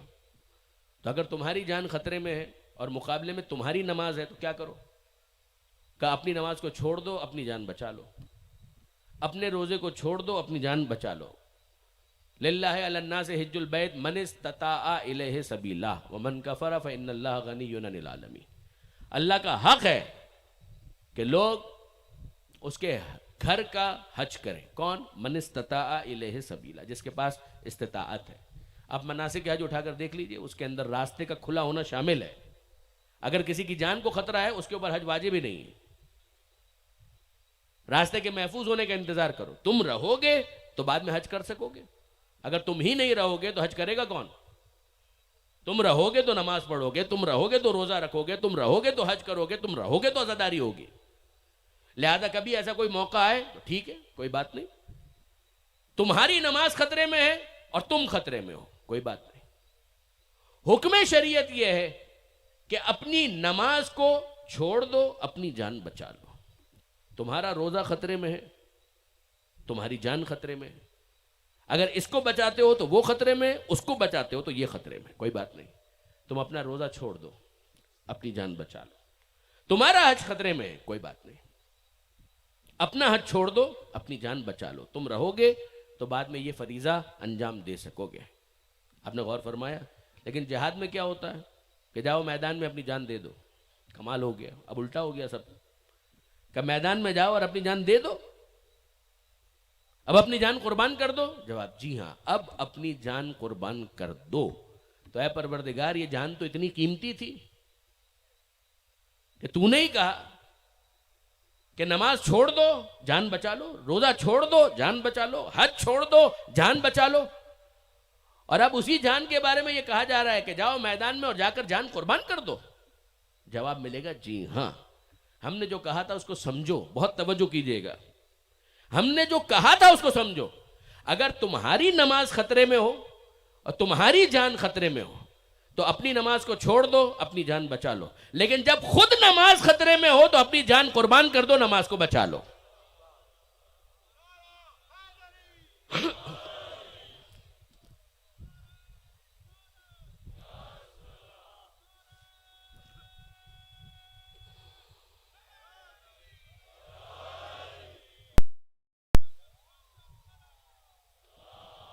ایز این انسٹیٹیوشن تمہارا روزہ خطرے میں ہے اور تمہاری جان کے مقابلے پر آ جائے، اپنے روزے کو چھوڑ دو، اپنی جان کو بچا لو.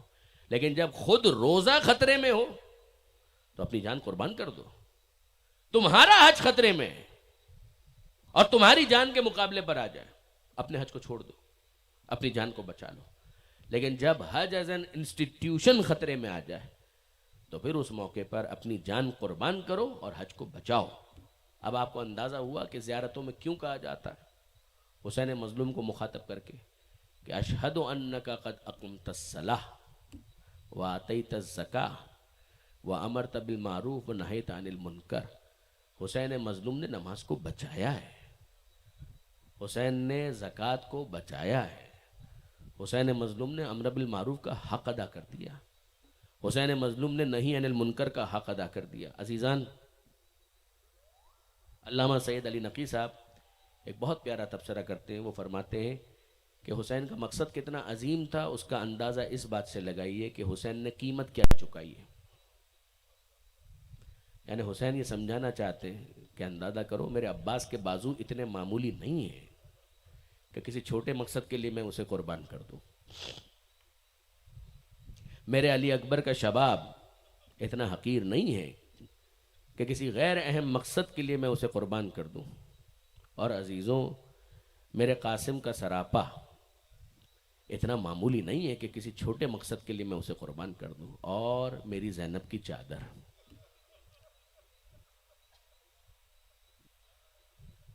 یہ اتنی کم قیمت نہیں ہے کہ کسی سستے مقصد کے لیے میں اسے قربان کر دوں. میں اپنی سکینہ کے تماچے برداشت کر رہا ہوں، اس کے گوشواروں کا اترنا برداشت کر رہا ہوں. جب یہ سب کچھ میں کر رہا ہوں تو اندازہ کرو کہ جس کام کے لیے ان سب کو میں قربان کر رہا ہوں وہ مقصد کتنا عظیم ہوگا. اور اسی کو سمجھائے گا اشہد انک قد اقمت الصلاۃ. آپ نے دین بچایا، اے حسین آپ نے شریعت بچائی. آج اگر نمازیں ہو رہی ہیں، آج اگر اذانیں ہو رہی ہیں، یہ خود سید سجاد کی تعبیر ہے نا. جب کسی نے بعد میں پوچھا تھا لمن الفتح، اے سید سجاد بتائیے جیتا کون؟ تو سید سجاد نے کیا کہا تھا؟ ابھی جب اذان ہو تو سن لینا، اگر اشہد ان محمد رسول اللہ کہا جا رہا ہے تو مان لینا کہ حسین جیت گیا، حسین فتح مند ہو گیا. اور اس کے لیے حسین کتنے آمادہ ہیں، کتنے تیار ہیں؟ صرف حسین نہیں، حسین کا پورا گھرانہ، پورے خانوادے کی میں بات کر رہا ہوں، صرف پورے خانوادے کی بات نہیں کر رہا، وہ جتنے وہاں پر تھے، چاہے وہ بنی ہاشم میں سے نہ بھی ہوں، حسین نے اپنے یقین کو اس طرح سے ان کے دلوں میں منتقل کیا تھا کہ ایک کا یقین 72 کا یقین بن گیا تھا۔ وہ سب کے سب یقین کی ایک ہی منزل پر ہمیں نظر آتے ہیں۔ حفظ مراتب اپنی جگہ، حسین کا مرتبہ کیا کہنا، حسین ہی کے صدقے میں انہیں دولت یقین حاصل ہوئی۔ بس عزیزان غور کیجئے، میں بہت تیزی کے ساتھ وہاں پہنچوں کہ جہاں مجھے پہنچنا ہے۔ امام کا یہ سفر جب 28 رجب سے شروع ہوا ہے اور پھر 3 شعبان کو مکہ پہنچے، اور پھر جب 8 ذی الحجہ کو روانہ ہوئے مکہ سے، تو پھر ایک منزل ہے جس کا نام ہے منزل ثعلبیہ۔ منزل ثعلبیہ پہنچے۔ منزل ثعلبیہ پر جناب علی اکبر امام کے قریب آئے اور کہا بابا میں نے خواب دیکھا ہے، اور میں نے اس خواب میں یہ دیکھا کہ بابا آپ کا دایاں بازو بھی کٹ گیا، آپ کا بایاں بازو بھی کٹ گیا، اور آپ کی کمر بھی ٹوٹ گئی۔ حسین کہتے ہیں کہ ہاں بیٹا علی اکبر، وہ جو کمر کا شکستہ ہونا تم نے مشاہدہ کیا ہے وہ میرا بھائی عباس ہے، وہ جو بائیں بازو کا کٹنا تم نے دیکھا ہے وہ میرا قاسم ہے۔ اور پھر حسین خاموش ہو گئے، اور علی اکبر پوچھتے ہیں بابا وہ آپ کا دایاں ہاتھ؟ کا بیٹا علی اکبر آہستہ بولو، تمہاری ماں سن رہی ہے، وہ دایاں بازو خود تم ہو، وہ کوئی اور نہیں ہے۔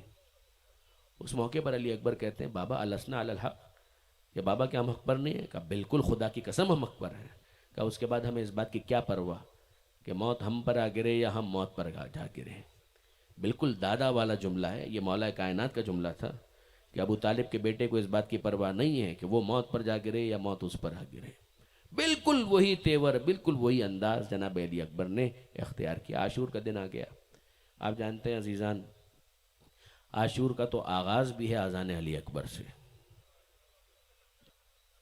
حسین جانتے ہیں کہ میرا علی اکبر کوئی بھلانے والی چیز نہیں ہے، اس کا چہرہ تو رسول کی شبیہ ہے ہی، مگر اس کی آواز بھی رسول کی مشابہ آواز ہے۔ میں چاہتا ہوں کہ اس طرح سے بھی ان دشمنوں کے اوپر اتمام حجت کیا جائے کہ انہیں لہجہ رسول میں آذان سنوا دی جائے۔ علی اکبر نے آذان کہی، اور پھر اس کے بعد آپ جانتے ہیں کہ جہاد شروع ہو گیا۔ آذان کے بعد جو جہاد شروع ہوا تھا، ظہر کی نماز سے 1 گھنٹے پہلے حملہ اولا ہوا کہ جس میں 50 مجاہدین شہید ہوئے۔ پھر ظہر کی نماز کا ہنگام، اور پھر وہ وقت آیا کہ جب تمام انصار شہید ہو گئے، اب فقط بنی ہاشم باقی ہیں۔ ایک زیارت کے الفاظ ہیں کہ السلام علیکہ یا اول القتیل من نسل خیر سبیل، اے نسل بنی ہاشم کے پہلے شہید، آپ پر میرا سلام۔ اس سے بہت سے علماء کرام نے یہ اندازہ لگایا ہے کہ بنی ہاشم میں جو پہلا شہید ہے وہ خود جناب علی اکبر ہے۔ جب امام حسین نے یہ کہا کہ بیٹا میدان میں جانے کی تیاری کرو، تو علی اکبر کہتے ہیں بابا میں تو کب سے منتظر تھا کہ کب آپ مجھے اجازت دیتے ہیں، بس آپ نے کہہ دیا میں میدان میں جا رہا ہوں۔ امام حسین نے اپنے ہاتھوں کو دعا کی صورت میں بلند کیا اور کہا اللہم اشہد علی ہؤلاء القوم، اے پروردگار تو گواہ رہنا، فقط برد الیہم غلام اشبہ الناس، کہ اب وہ جوان ان دشمنوں کے مقابلے پر جا رہا ہے جو سب سے زیادہ شباہت رکھتا ہے، خلقن و خلقن و منطقن، صورت میں، سیرت میں، رفتار میں، گفتار میں تیرے نبی سے سب سے زیادہ مشابہ یہی جوان ہے کہ جو اب میدان میں جا رہا ہے۔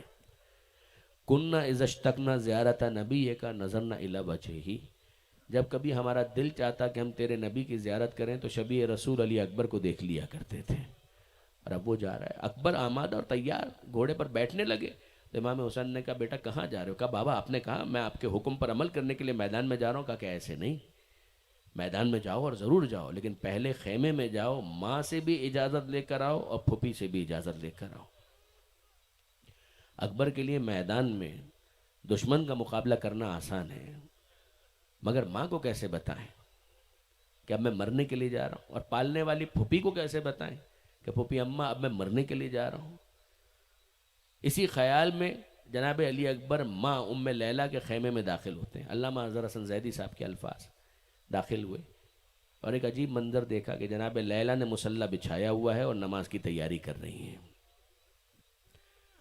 جناب علی اکبر اپنا سوال بھول گئے، مصلی کو دیکھ کر پوچھنے لگے کہ اماں یہ کون سی نماز ہے کہ جس کی آپ تیاری کر رہی ہیں؟ جناب ام لیلہ کہتی ہیں اے بیٹا علی اکبر میں نے ایک منت مانی ہے کہ جب تیرا لاشا آئے گا میں 2 رکعت نماز پڑھوں گی۔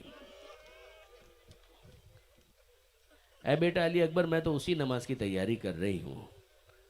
علی اکبر کو اپنے سوال کا جواب مل گیا۔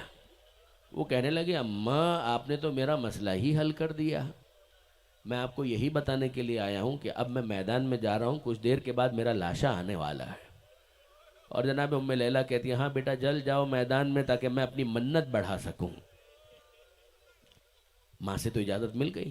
اب آئے جناب زینب کے خیمے میں۔ یہ چند لمحوں کی داستان ہے جو طولانی ہوئی ہے اختتام پر، مگر یہ ابتداءً چند لمحوں کی داستان ہے۔ آئے جناب زینب کے پاس، جناب زینب کی گود میں اپنا سر رکھ دیا۔ جناب زینب نے پھوپھی علی اکبر کے بالوں میں انگلیوں سے کنگھی کرنا شروع کی۔ علی اکبر کہتے ہیں پھوپھی اماں ایک مسئلہ درپیش ہے، اس کا جواب آپ سے چاہیے۔ جناب زینب کہتی بیٹا یہ جنگ کا ہنگام ہے، یہ کون سا موقع ہے مسئلہ پوچھنے کا؟ پوچھنا بھی ہے تو بابا سے پوچھ لو۔ کہا کہ نہیں پھوپھی اماں بچپن سے جو بھی مانگا وہ آپ سے مانگا، اس سوال کا جواب بھی آپ ہی سے چاہیے۔ کہا بیٹا پوچھو۔ کہا پھوپھی اماں بس اتنا بتا دیجئے کہ آپ کا مرتبہ زیادہ ہے یا دادی فاطمہ زہرا کا مرتبہ زیادہ؟ جناب زینب نے یہ جملہ جب سنا ہے تو چہرے پر جلال، بےتاب ہو کر کہتی ہیں اے بیٹا علی اکبر اتنے سمجھدار ہو کر یہ کیا سوال کر لیا؟ کہاں زینب کہاں فاطمہ زہرا؟ ارے زینب تو فاطمہ زہرا کی ایک ادنا سی کنیز ہے اور بس، اس سے زیادہ زینب کچھ بھی نہیں ہے۔ اور اب جناب علی اکبر کو موقع ملا، کہنے لگے پھوپھی اماں واقعی معاملہ ایسا ہی ہے نا کہ دادی فاطمہ زہرا آپ سے بڑھ کر ہے؟ کہ اس میں کوئی شک اور شبہ نہیں ہے میرے لال۔ اور جناب علی اکبر کہتے ہیں کہ پھوپھی اماں بس اب آج ایک کام کیجئے، زہرا کے لال پر اپنے لال کو قربان کر دیجئے۔ جناب زینب کہتے ہیں بیٹا علی اکبر اگر کسی اور طرح سے تم نے پوچھا ہوتا تو مجھے نہیں معلوم کہ میں کیا جواب دیتی، مگر اب تو تم نے کچھ کہنے کے لیے باقی ہی نہیں رکھا۔ جاؤ اب میں تمہیں نہیں روکوں گی، جاؤ میں نے اجازت دی۔ اور اب علی اکبر اس خیمے میں آ گئے کہ جہاں پر باقی تمام بیویاں بہنیں موجود ہیں۔ یہ لشکر یزید کا رپورٹر بتاتا ہے کہ کسی شہید کو خیمے سے باہر آنے میں اتنا وقت نہیں لگا جتنا علی اکبر کو لگا۔ بار بار خیمے کا دروازہ اٹھتا ہے اور گرتا ہے، خیمے کا پردہ اٹھتا ہے اور گرتا ہے۔ کہ یہ معاملہ کیا تھا؟ جب علی اکبر باہر آنا چاہتے تھے کوئی بہن آ کر لپٹ جاتی تھی، کوئی پھپھی آ کر لپٹ جاتی تھی، اے علی اکبر اے شبیہ رسول ایک مرتبہ اور اپنے چہرے کی زیارت کروا دو۔ اب اس کے بعد یہ چاند سا چہرہ دیکھنا کہاں نصیب ہوگا؟ ایک مرتبہ اور اپنی زیارت کروا دو۔ یہاں تک کہ امام حسین کو قریب آنا پڑا اور کہا بیبیوں مسافر کا راستہ نہ روکو، میرے اکبر کو میدان میں جانے دو، میرے اکبر کے جہاد میں تاخیر ہو رہی ہے۔ اور ساری بیبیاں ہٹ گئیں اور اکبر باہر نکلنا چاہتے تھے، ایک کونے سے آواز آئی بھیا علی اکبر سب سے مل لیے ہم سے نہ ملو گے؟ اب جناب علی اکبر نے جب غور سے دیکھا تو نظر آیا اس کونے میں کوئی اور نہیں، میرا اور آپ کا بیمار امام سید سجاد اپنی کمر کو تھامے ہوئے اٹھنے کی کوشش کر رہا ہے، باہیں پھیلانے کی کوشش کر رہا ہے۔ اکبر قریب آئے، سید سجاد نے اکبر کو اپنی باہوں میں لے لیا، سینے سے لگایا، بھائیوں نے کچھ باتیں کی اور اکبر رخصت ہوئے۔ مولانا اظہر حسن زیدی کہتے ہیں کہ اس وقت سید سجاد نے کہا بیویوں کچھ دیر کے لیے پردہ ہٹا دو، میں اپنے بھائی اکبر کا جہاد دیکھنا چاہتا ہوں۔ اکبر میدان میں آئے، گھوڑے پر سوار ہوئے، اور اب جب میدان میں جانا چاہتے ہیں تو محسوس ہوا کہ کوئی پیچھے پیچھے آ رہا ہے۔ مڑ کر دیکھا تو نظر آیا کوئی اور نہیں، بابا آ رہے ہیں اور یہ فریاد کر رہے ہیں محلن محلن، اے بیٹا اکبر آہستہ، اے بیٹا اکبر آہستہ آہستہ آہستہ میدان میں جاؤ۔ اکبر گھوڑے سے زمین پر آ گئے اور کہنے لگے بابا آپ نے تو خود مجھے اجازت دی تھی، آپ نے تو خود مجھے اذن دیا تھا۔ اور اب حسین کہتے ہیں ہاں اکبر اذن تو دیا تھا، مگر کاش تیرا کوئی تجھ جیسا بیٹا ہوتا تو تجھے اندازہ ہوتا کہ بوڑھا باپ کس دل سے جوان بیٹے کو مقتل میں جانے کی اجازت دیتا ہے۔ مگر اکبر تم بہت پیارے ہو، مگر اسلام تم سے بھی زیادہ پیارا ہے، جاؤ میں نے اسلام پر تم کو قربان کیا، مگر اے بیٹا اکبر جہاں تک ممکن ہو ذرا پیچھے مڑ مڑ کر اپنا چہرہ دکھاتے رہنا۔ اور اب اکبر جب گھوڑے پر گئے اور میدان میں دشمنوں کے درمیان، اب کیفیت کیا ہے؟ علامہ اظہر حسن زیدی منظر کشی کرتے ہیں، اکبر ہے گھوڑے پر اور حسین کہاں پر ہے؟ حسین ایک ٹیلے پر کھڑے ہو گئے تاکہ اپنے اکبر کا جہاد دیکھ سکے. زینب کہاں پر ہے؟ زینب ہے خیمے کے دروازے پر تاکہ حسین کو دیکھتی رہے. اور لیلا کہاں ہے؟ لیلا ہے مصلی عبادت پر. اکبر کی نظریں فوج پر، حسین کی نظریں اکبر پر، زینب کی نظریں حسین پر، اور لیلا کی نظریں زینب پر ہے. نظروں کا نظروں سے تار مل گیا اور کچھ دیر کے بعد منظر بدلا. اکبر گھوڑے سے گرے، حسین ٹیلے سے گرے، زینب خیمے کے دروازے پر گری اور لیلا شکر کے سجدے میں گری. شکرن للہ، شکرن للہ، اے پروردگار تیرا شکر، تو نے میری کمائی قبول کی. حسین ٹیلے سے گرے، اٹھے، پھر گرے، پھر اٹھے، سنبھلے اور آگے بڑھنا چاہتے ہیں. جہاں پر اکبر ہے وہاں پر جانا چاہتے ہیں، مگر کچھ دیر کے لیے حسین کی آنکھوں کے آگے اندھیرا چھا گیا، کچھ نظر نہیں آتا. حسین نے کہنا شروع کیا، یا علی، یا علی، یا علی. علماء کہتے ہیں کہ شاید علی اکبر کو آواز دے رہے تھے، اے بیٹا علی اکبر ذرا آواز دو تاکہ میں تم تک پہنچ سکوں. تمہاری اس فریاد کے بعد بوڑھے باپ کی آنکھوں کے آگے اندھیرا چھا گیا.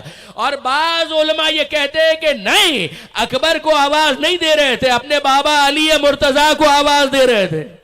اے سب کی مشکل کشائی کرنے والے بابا علی، یہ جوان بیٹے کے لاشے پر بوڑھے باپ کے جانے کا وقت ہے.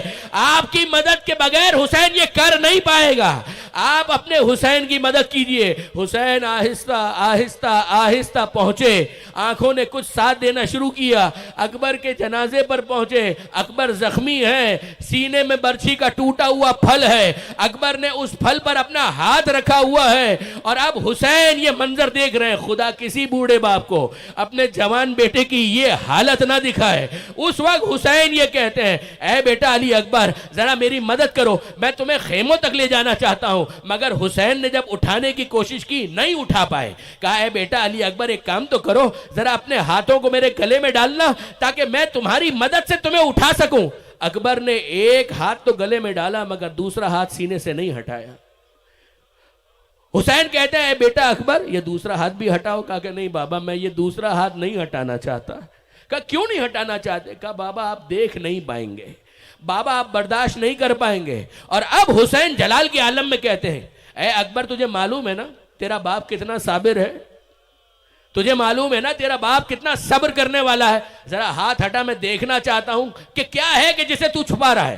اکبر نے جب ہاتھ ہٹایا، حسین نے برچھی کا پھل دیکھا، استقامت کے ساتھ کہا، بس بیٹا اکبر اتنی سی بات، بس بیٹا اتنی سی بات.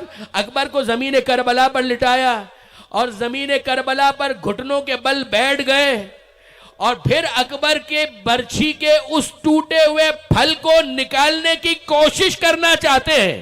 مگر اس موقع پر حسین نے اپنے جد مصطفیٰ کو آواز دی اور کہا، اے نانا محمد مصطفیٰ تشریف لائیے، اور اے نانا اکیلے مت آئیے گا، ابراہیم خلیل خدا کو بھی لے کر آئیے گا. ذرا دیکھیے میری آنکھوں پر پٹی نہیں بندھی ہے، میرے اسماعیل کے ہاتھ بندھے ہوئے نہیں ہیں. اس موقع پر حسین نے یا علی مدد کہہ کر برچی کے پھل کو حرکت دی. برچی کا پھل ہلا، علی اکبر کا کلیجہ ہلا. اکبر کا کلیجہ ہلنا تھا، اکبر کا پورا جسم ہلا، زمین کربلا ہلی، خیمے ہلے. مگر عزیزوں جب یہ ساری کیفیت کربلا میں طاری تھی، زینب نے خیمے کے پاس سے آواز دی، اے بھیا حسین یہ جوان کا لاشا تجھ اکیلے سے نہیں اٹھایا جائے گا، میں تیری مدد کے لیے آتی ہوں. حسین نے اکبر کا لاشا رکھ دیا اور زینب کو مخاطب کر کے کہنے لگے، اے زینب میری زندگی میں باہر مت آنا، تیرے پردے پر سب کچھ قربان، میرا اکبر بھی قربان.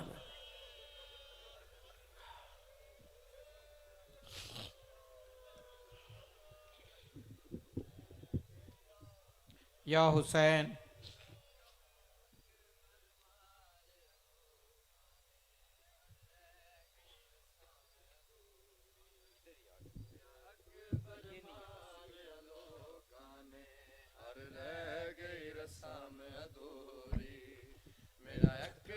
مارے الوکانے ہر اکبر مارے الوکاں نے ہر رہ گئی رسم ادھوری میرا اکبر مارے الوکاں نے ہر رہ گئی رسم ادھوری میرا اکبر مارے الوکاں نے ہر رہ گئی رسم ادھوری میرا اکبر مارے الوکاں نے ہر رہ گئی رسم ادھوری میرا اکبر مارے الوکاں نے ہر رہ گئی رسم ادھوری میرا اکبر مارے الوکاں نے ہر رہ گئی رسم ادھوری کرنی ہے شادی اکبر دی کرنی ہے شادی اکبر دی یا تھئی حسرت نہ پوری